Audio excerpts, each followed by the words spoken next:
we've got a lot of issues that need big money, and as I said earlier, we had a government that was spending $40 million a day more than they took in. That is just in itself. You have to absorb that. That is daunting. So it's a $15 billion deficit, and of course there's no sense going through the history of how we got there. The Financial Commission told us the number, we've acknowledged the number, that's our baseline, and we're moving forward. In the first 11 weeks since the Commission, we were able to save $3.2 billion in efficiencies. So that's why you go to the nub with a question like that, I go to the nub with that answer. We will balance the budget in a pragmatic and reasonable amount of time. I call it Goldilocks Theory. It can't be too quickly because none of you would believe it, and you shouldn't. It can't be too long because anybody can do that. It needs to be just right. And so in the spring, when we come out with our budget, all will be revealed. It's mandated. We have to show our path to balance and show our years out. So we will show our path to balance and 4 years out. The uploading of the subways.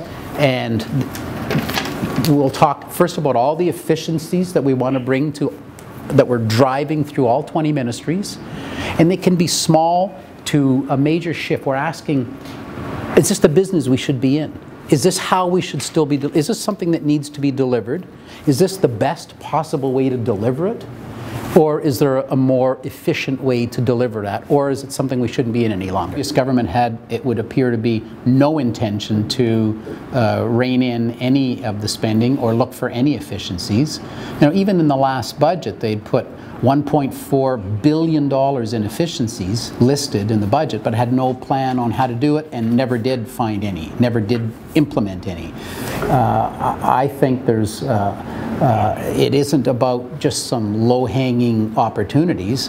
I really think this is transformational. I do. I think it's a sea change on how we do things. Hope, but you know, we intend, by the way, to put a sticker, it was in my fall economic statement, to put a sticker on every gas pump to be able to show exactly how much money out of your pocket that the feds are taking. If we can put it on your receipt, we're working on that technology as well. And we are going to put it on your natural gas bill, just how much is being added. I try to paint a bigger picture for us all, and so it, you know, somewhere we'll meet with the bigger picture thrust that we're trying to take. We've taken a ship that is down a different path, and to turn it around. We just think it's absolutely critical. So we're trying to bring relief to families because they need relief.